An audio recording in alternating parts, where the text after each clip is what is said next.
Welcome to the Charles Carroll Society. I am your host, the self-appointed bard of the American Readout. Today we're going to talk about land confiscation in South Africa and who is really responsible for the wretched condition that many people in South Africa find themselves in.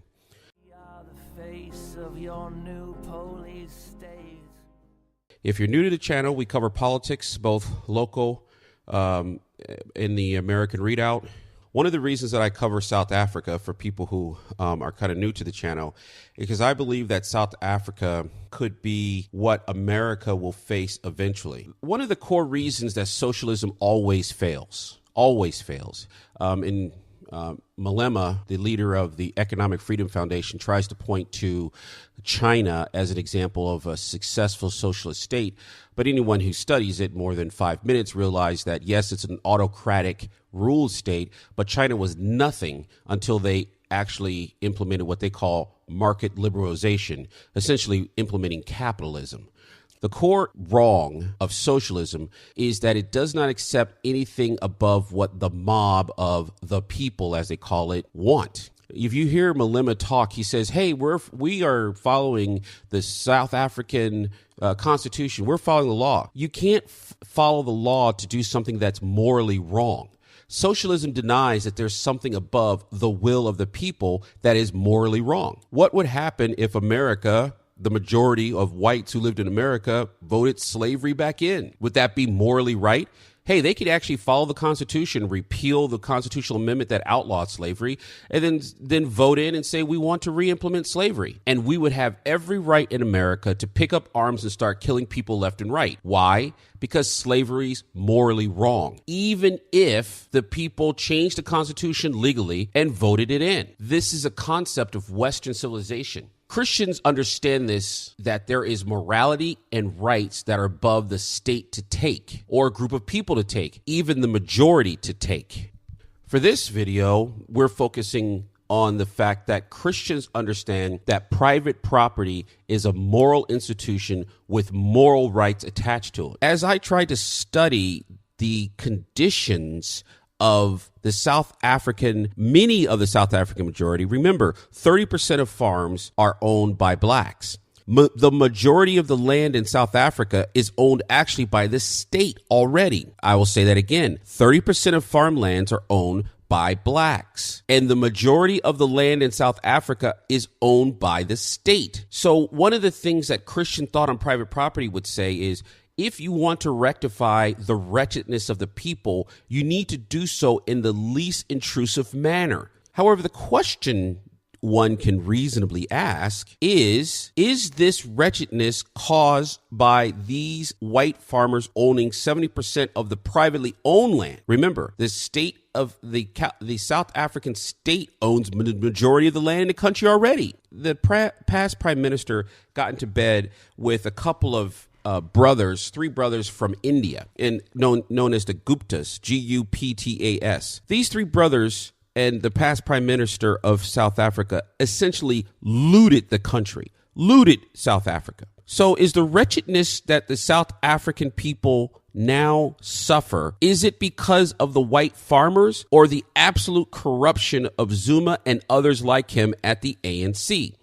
This one issue that we found was that Zuma stole 7 billion rand from Eskom. To put 7 billion rand into perspective, that would be enough to buy 1,400 farms at 5 million rand each for black farmers. Currently, 1,400 additional farms could be purchased willingly if the leadership of the ANC had not stolen the money from South Africa. Is the wretched condition of the poor blacks in South Africa currently in the year 2018 the cause of the racially minority group of farmers who own a bit of land? Remember, the state owns the majority of the land, and the state has been looting the country. Who's responsible for the wretched condition? Doesn't it sound a lot like the ANC, knowing that their leadership has looted the country over the last 20 years, is trying to find a scapegoat, an easy focus for the majority to say those people are the reason for your wretched condition? The government of South Africa spent 220 million rand to create a milk farm called the Verde, Vrede. Yes, name butcher. That's what I'm a name butcher. I just blame my public education, but I try. So this milk farm, literally the money that the South African government pulled in, they were going to build a milk farm and hire many rural blacks into good paying jobs. Instead of that money going into the milk farm, the ANC leadership conspired with the Gupta brothers to steal $220 million of South African money.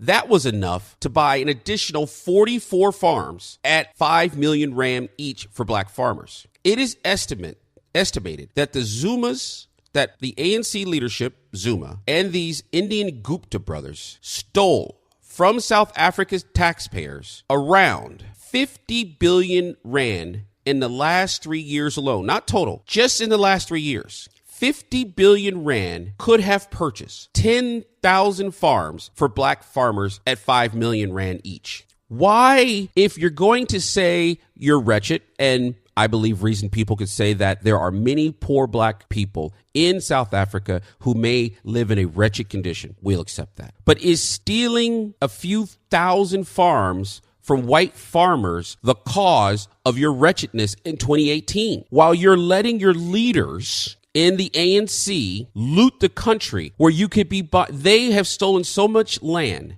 or so much money that they could be buying tens of thousands of farms, tens of thousands, over 10,000 farms at 5 million rand each.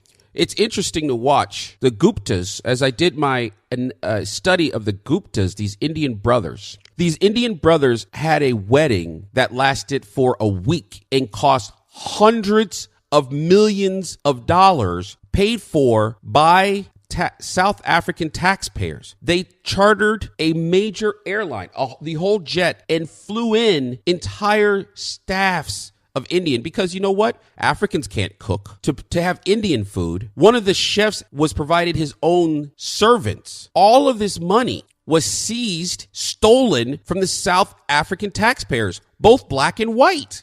And when black politicians tried to point out the corruption, the leadership in the ANC fired them, silenced them, and threatened them. And now the leadership of the ANC and the leadership of the EFF, instead of calling for the cleaning up of corruption in South Africa, are pointing the finger at white farmers as being the cause of the wretchedness in South Africa.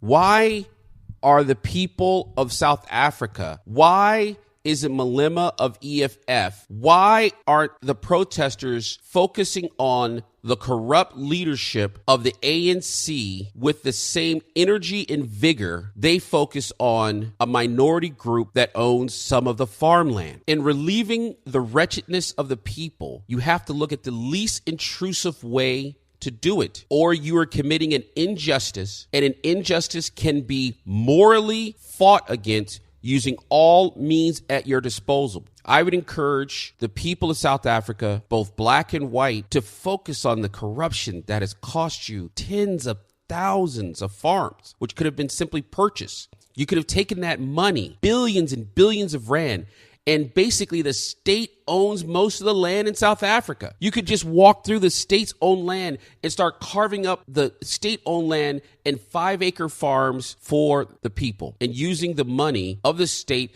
to help these people get started. You wouldn't have to seize anybody's land. You would just use the state land and this money to create new farms. I encourage the Africans in South Africa to take a look at this corruption and think through who truly is the cause of the wretched condition of many poor in South Africa. Viva Crystal Ray, Viva Crystal Ray, Viva Crystal Ray, y the Virgin of Guadalupe.